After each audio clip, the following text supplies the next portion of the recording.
Hey there. Today I'm going to be talking to a couple of concepts that are probably on the more difficult side to master, that if you can really get a grasp on, will push your game into becoming an expert at Ark Nova, and that is action order management and break management. So I'll talk through each action and some of the general concepts that you want to try to think about when you're taking your actions. And then I'm going to go through the fastest game that was played in Emu Cup Season 2, which was 23 turns, fastest game out of 700 plus games played between high ELO players. And I think it really illustrates these concepts pretty well, as well as when to deviate them from them, right? Because everything you see in the strategy series, are not hard and set rules. Everything in this game relies on context. So there are situations where you want to do the opposite of what I'm saying just because you have an alternative that is that good, right? So talking to build order management, I would group the actions in three ways. First, you have animals and association. These are your major point scoring actions. So um, keep that in mind when you're thinking about actions to take. Then I would group together building cards. Those are actions that you really want to minimize taking. You only want to take them as much as you need to in order to execute your game plan. If you don't need cards, don't draw. If you don't need enclosures, don't build. Get them out of the way. So those are the ones that you really want to minimize. And then sponsors is the kind of unique one that's kind of your um, how you control the pace of the game. If you want to slow it down, if you want to speed it up, um, and that really depends on a lot of factors, income, sponsors. It can really make your game efficient. Or if you're not playing efficiently, you can just sprint through the breaks. And, that's a valid strategy. Starting off with animals, right? So that is where most of your points in this game are going to come from, is from playing animals. However, you need to have a good feel for how that relates to your income. I think I improved a lot learning to be patient with my animals action, realizing you don't need to necessarily play it right away if you know you're going to be able to spend all your money in a single animals action and you want the break to go a long time, right? So it's not always necessary to play an animals action as soon as possible. Sometimes it can wait. Um, Animals is also the most upgraded action among top players. Almost everyone upgrades it 90% plus of the time. And that's really to give it flexibility. It's so that when you draw an animal that requires the upgrade, you're able to play it. And then also, when it's at 3 strength, you can use it to play 2 animals. So it's not as important to have to cycle it all the way up to 5 to get full use out of it. So prioritizing animals, you know, is not super important depending on the state of the game, right? And towards the end game, you can just cycle it up to 3. And so getting stuff out of the way for it is not super important.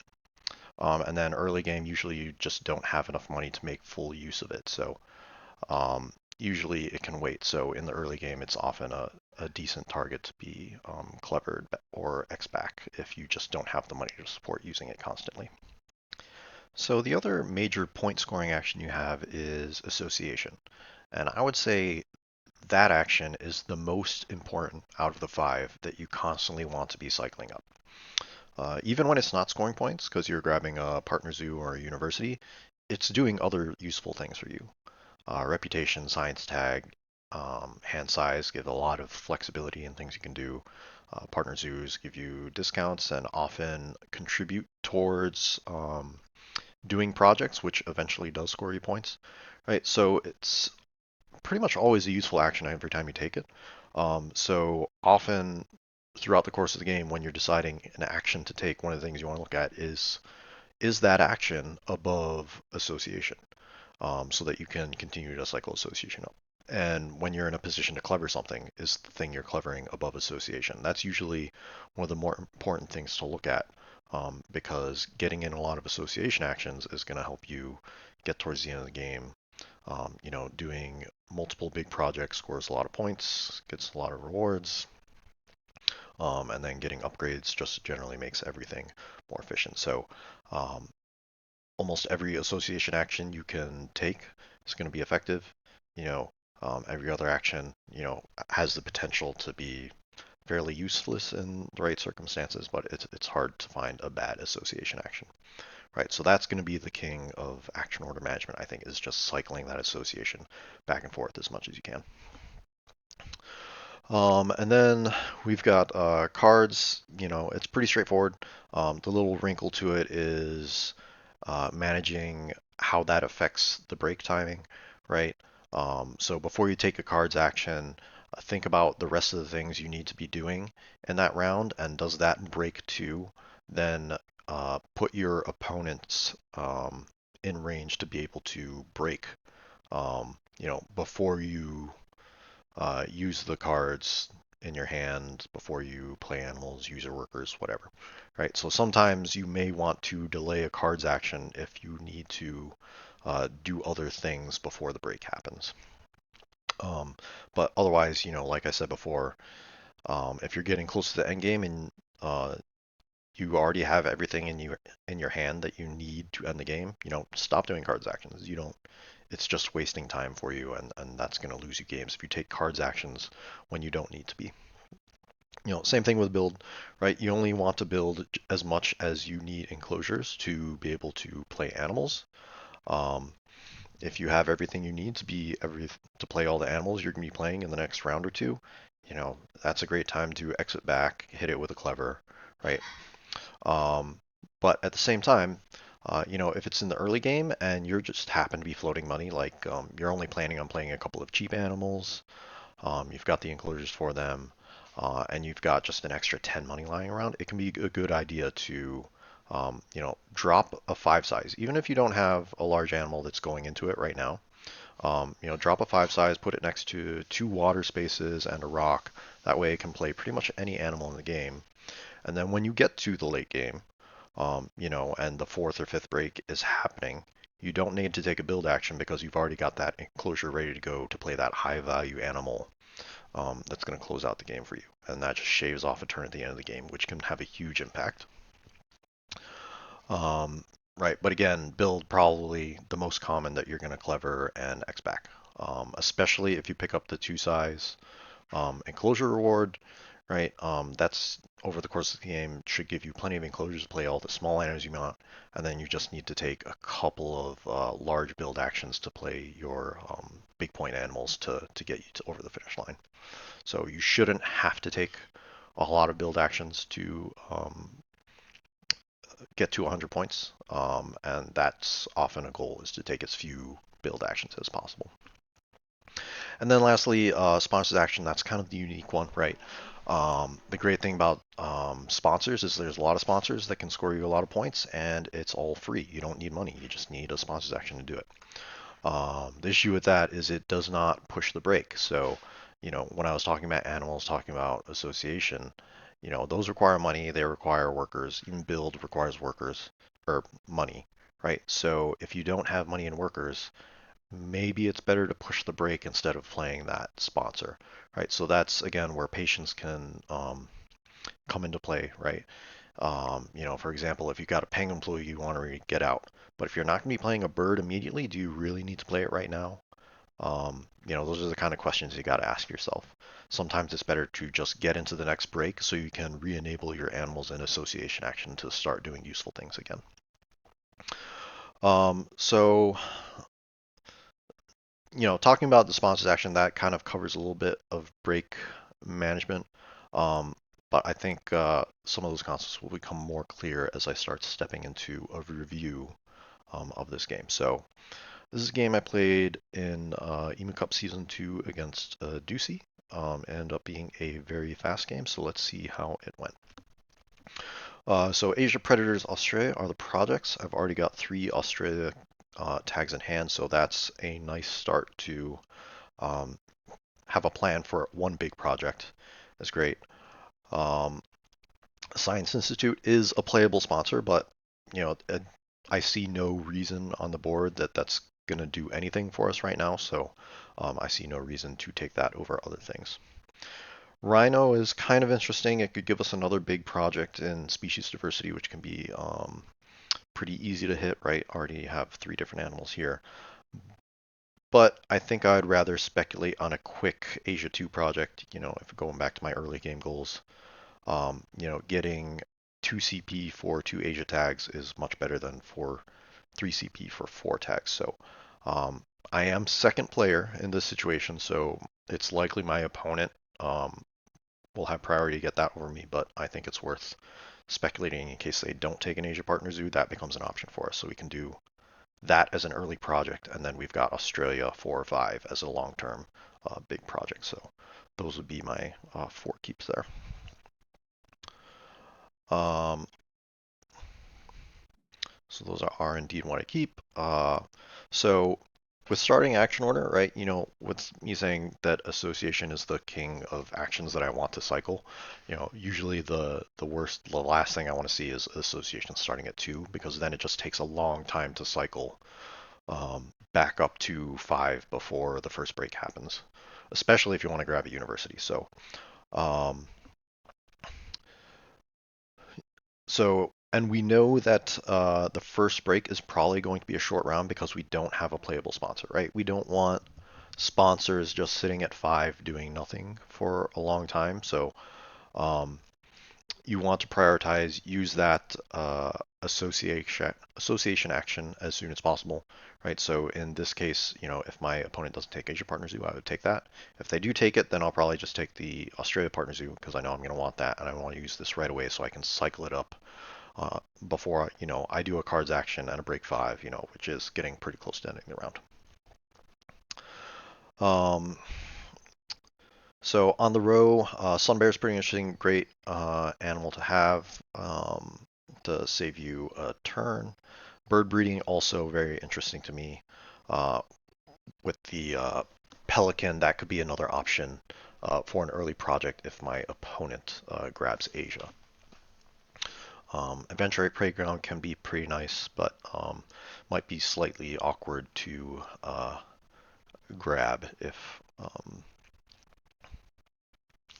so let's see what happens. Opponent does indeed start with Asia Partner Zoo, so we go ahead with our plan, grab Australia Partner Zoo, right? Taking our Soch right away so we can start cycling it immediately. Opponent builds 1, so they've got some animal. And this is always kind of suspicious. A one size with an Asia Partner Zoo has you thinking maybe Tarsier, right? A quick break 4 can often catch you off guard. Um, right. So next action I take, I snap up that bird breeding program because that just gives me an early project, right? I put high emphasis on being able to get an early project going just because these income rewards are so impactful. Opponent does play a Martin, so that gives them Asia 2, so I'm glad it wasn't the um, Tarsier, because that would be awkward for us because we don't have a building built yet and we'd have to discard a lot of cards, not being able to play anything. So go ahead and build for the Pelican.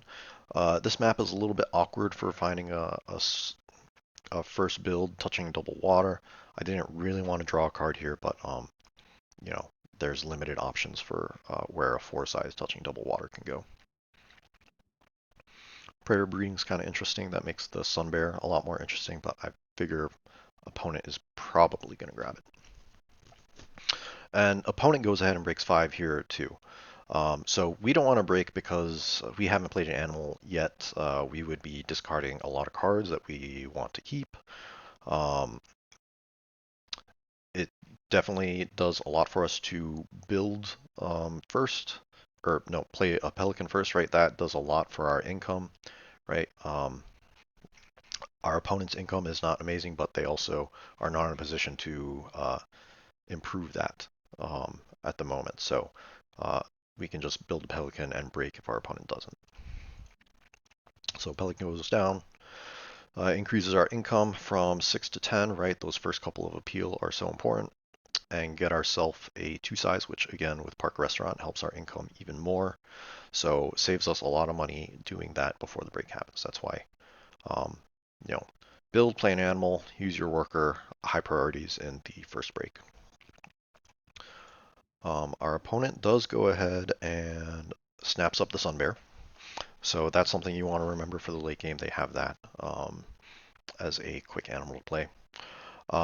So with no clear options for predator breeding, I think that goes away, and then probably the tapir. If we're not getting a quick Asia 2 out of it, it's just kind of a really expensive animal to be playing in the early game. So, and I don't want to be wasting hand space on holding that for a long time.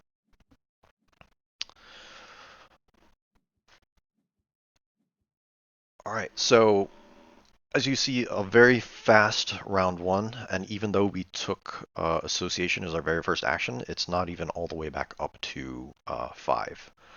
Um, so this is also a little bit of an awkward spot with sponsors being above association, um, and we don't have a playable sponsor. Um, and this kind of illustrates how fast games really happen, right? That was a very fast round one with our opponent starting with a break 5, and this is going to be a very fast round 2 because I'm just going to go ahead and break 5 as well. My opponent could cause the break here, but you know I have an income advantage over him.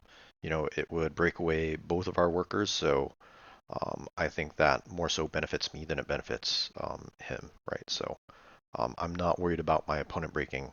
It would be a waste of X tokens, and he's hurting himself just as much as he's hurting me.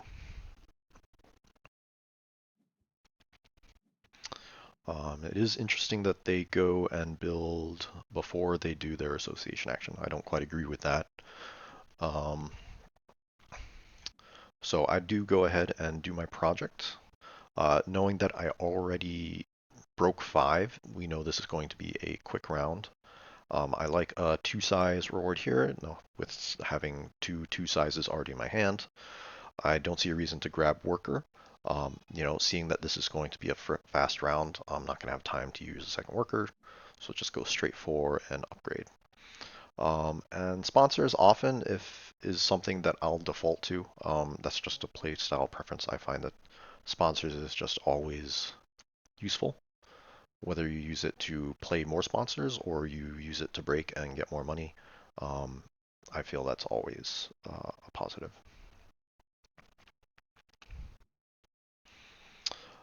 So our opponent did build 2 with the plan to play a Sun Bear into the project, which helps their income a lot, right? The Martin is not a lot of appeal, so getting a Sun Bear out for some extra appeal does help with their poor income problem.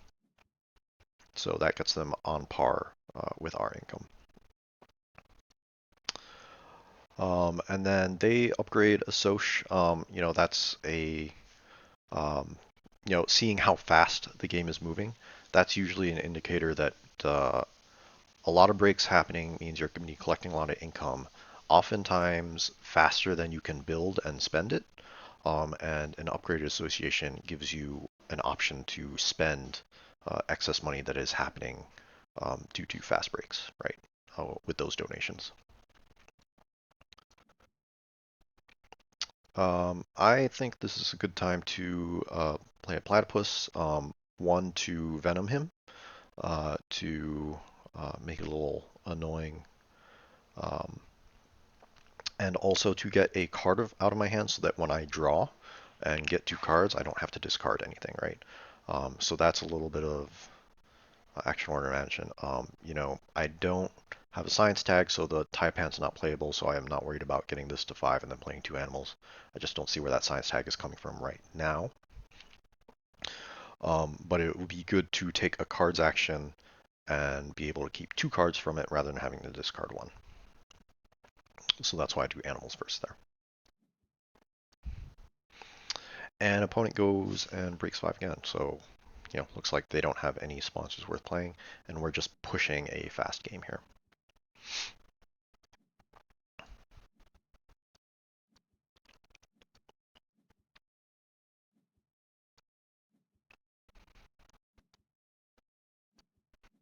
Right, and here I'm just going to draw from deck to see what pops up. There's nothing in row here that is super interesting that contributes to any projects, so um, go ahead and draw from deck. Emu, I find interesting in this situation. Go back to my tier list video and I say it's worst animal in the game. But having said that, with an upgraded sponsors, no sponsors in play, I've got a ton of money. So, the inefficiency of how much it costs is not as big a deal.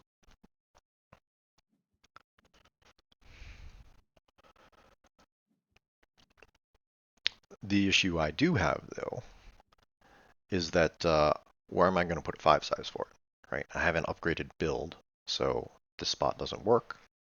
So that's my logic behind let's grab Partner Zoo and upgrade build. That gives us a spot to place a 5 size, play this Emu, and that gets us close to Australia 4 or 5 here. Right there you see opponent making use of a clever action to get build out of the way of their association. Um, they've got plenty of enclosures because they took 2 size, right? So play an animal, get bit out of the way, all of a sudden now you have Associate 5. He's got plenty of X tokens, so he can even do Partner Zoo and a project, right? Not building when he doesn't need to. I, however, do need to build to get this Emu down.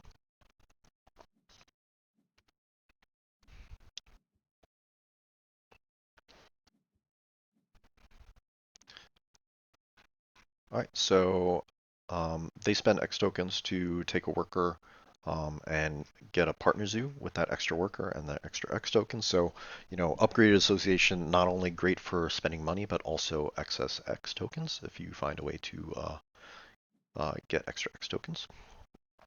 And another thing, great reason to upgrade Asosh in this scenario, right? Knowing he's going to get 2 CP from Asia, and at the time he probably had small animals in hand, so he knew he was getting 2 CP from that, right? The donation pushes him over the threshold to get to 5 CP and get that free university, which is the best reward you can get from the CP track. So another great reason to upgrade Asosh for my opponent there.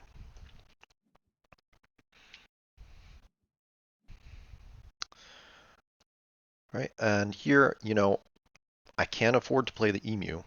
However, um, in terms of what does that really get me at this point, right? If I play the Emu, it gets me 7 appeal, which pushes me from 10 to 17, which is my income from 12 to 16. So it does get me an extra $4 if I play the Emu now. However, the break's about to happen, and I have no sponsors. I'm not going to play. I don't think Meerkat Den is really worth it to play right now because he's got 2 workers, I have 1, so I don't want to be sitting in rounds a very long time. I don't have anything that's going to profit off Meerkat Den right now, so I don't see a reason to play that over just breaking. So playing the Emu, yes, it gets me an extra $4. However, do I really need that extra $4? Right? If my plan is to break 5 here, that's going to get me $10 on top of my 17 income, 27 plus, I'll have 6 left over after playing the Emu. I've got $33, and neither of these animals in my hand are playable right now. I'm just going to be sitting there with $30+ in my hand and no way to spend it. So I don't see a need to play the Emu right now. So that's where the patience kind of comes into play. So that's why I go ahead and just cause the break here, right? I want to find another animal to make my animal's action a bit more efficient.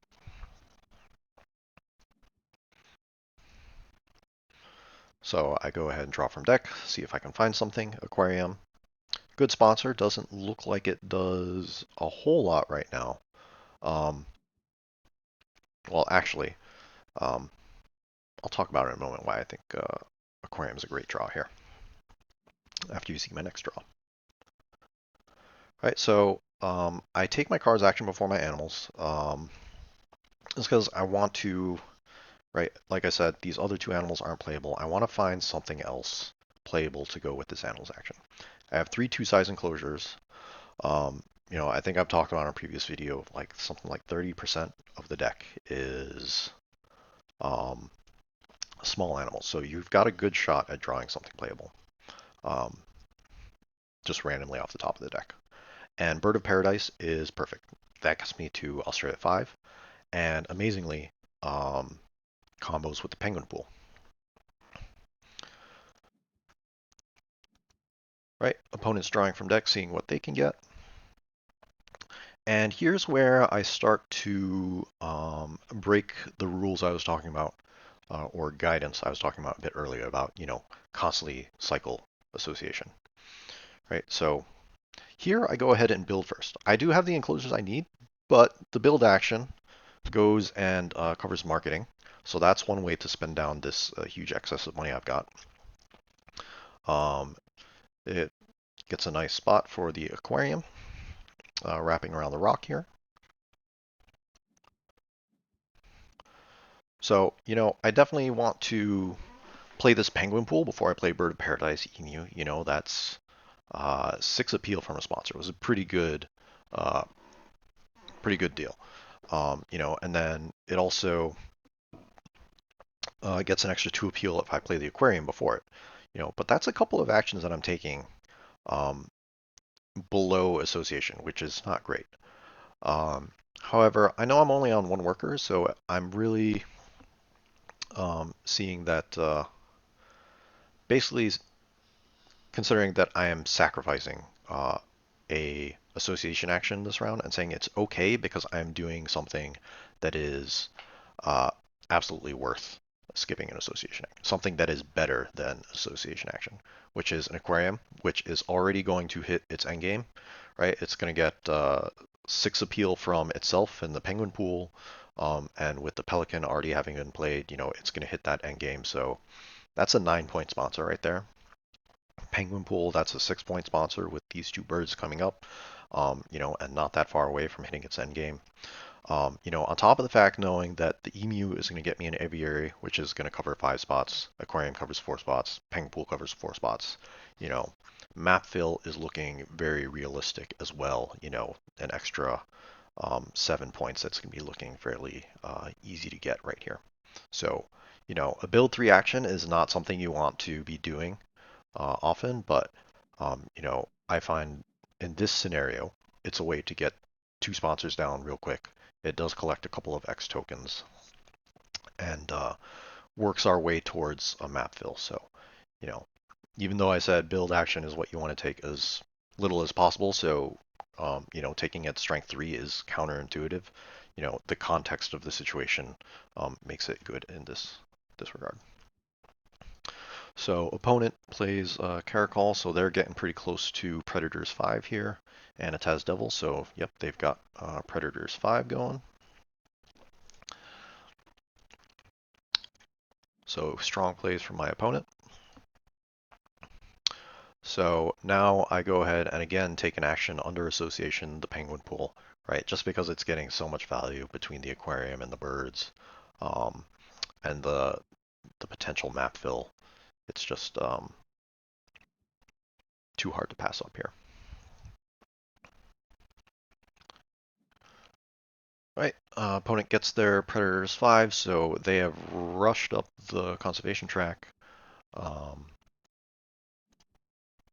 and they're drawing a lead on me. But, I haven't taken an animals action in a while, but that's okay because I've got big actions coming up. I've got big animals, um, scoring a lot of points. I've got a big 5 CP project. You know, don't panic when people build a big lead. As long as you're doing stuff that is setting yourself up for big moves later, you'll catch up. And that bald eagle is looking very juicy, but I don't think it's worth spending 2 X tokens to snap it up, right? My opponent can easily break, and then I'm discarding a whole bunch of cards that I want to get down. So Let's throw down that Emu.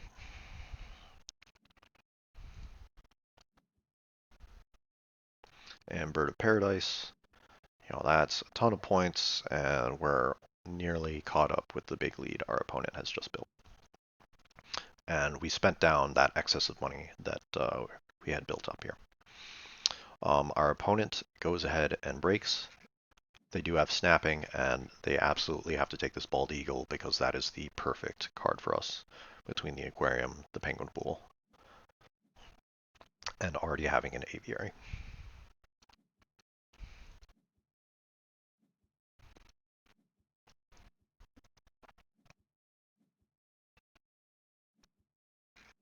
And they get down a cable car with their marketing, um, which is nice for geological to show up for them. And we're getting pretty close to mapful here. We've only got 7 spaces left, so you know um, we might not even need to build. A reptile house from the project plus 2 size from one more break would do it. But let's see what we do here. So we do go ahead and go snapping. Snap up the squirrel monkey. It doesn't contribute to any projects. Well, small animals, but we're a little bit away from that. But I think the clever is valuable. I don't think the sunbathing is as valuable, even though I have some cards that I could sunbathe here. But money is just not an issue in a game that moves this fast. Um, do take marketing from CP reward, so that kind of kills options of doing a reptile house, but that's fine.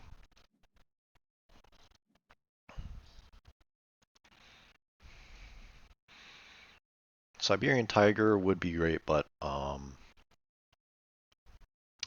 we're short on Asia tags for that. So Blue Mountain National Park is amazing. That makes the tiger look a lot better. Macaque, chameleon, Komodo dragon, now that's looking very feasible to be played.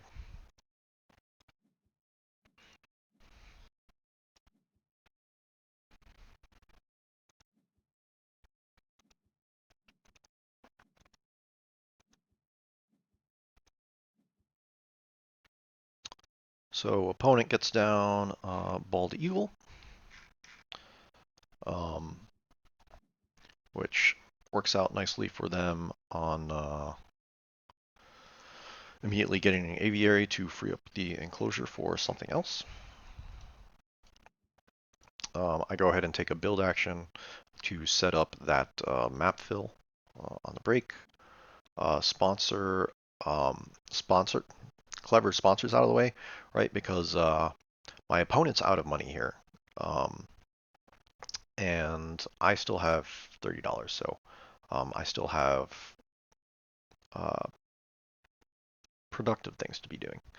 Um, you know, Particularly with them being ahead both in appeal and conservation, a double pilfer is looking like a very nice move. Not only that, but it also has a water tag, so more value coming from aquarium. So playing that macaque is looking like a very nice move.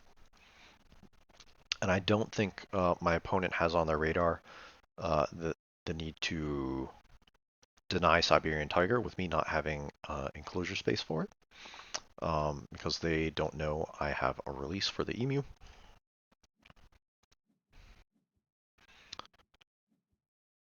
Right, so I go ahead and pilfer them, and now the rock monitor looks pretty nice to sunbathe these extra cards that I don't need.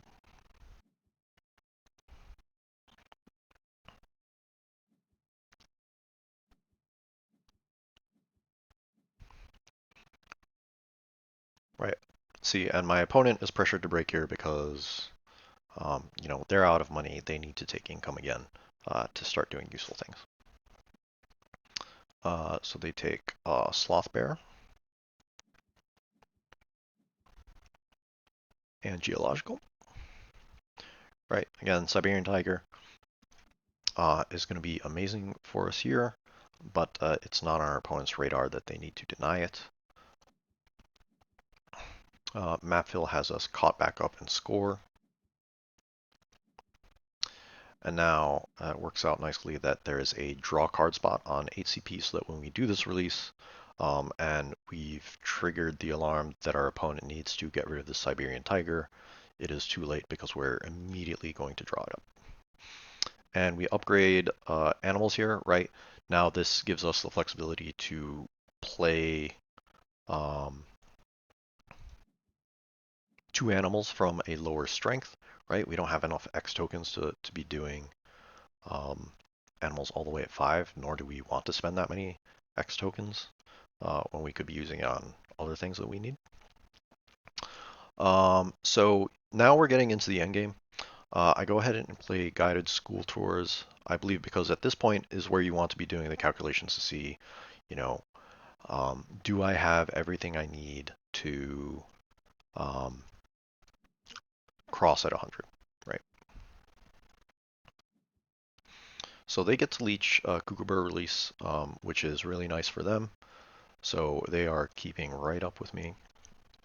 But now I'm getting, you know, Chameleon, just because I don't have a 3 size for the Komodo Dragon, which would have been nice, but unfortunately we can't. Expert on Asia is just a nice chunk of points from a sponsor. I don't want to give them that option. Um, could also be a nice option for us. I don't remember if I had calculated this exactly, but I think I had. Right, so that gives me the Asia tags to enable the Tiger. I could do Asia 4 if I had a worker, but I don't. But that's okay. We still have King Vulture and an Aviary to fit it in for our last 11 points. Right, so I upgraded animals, but I really only made use of it once, but it made a difference. It saved us a whole turn, um, being able to play 2 animals at strength 3. And King Vulture with the Penguin Pool gets us exactly to 100.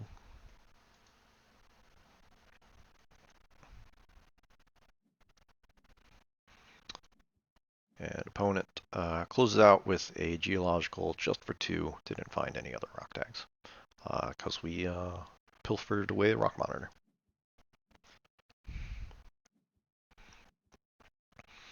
All right, and there you have it. That was a 23 turn game.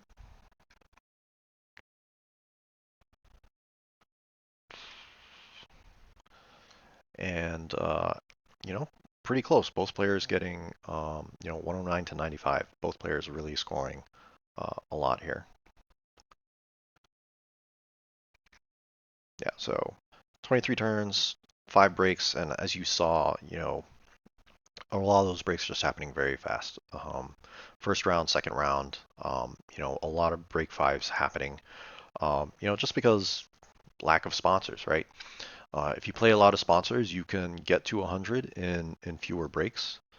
Um, but if you just push the break faster, you don't need to be playing as efficiently because you're just going to be getting a lot more money by virtue of causing the break more.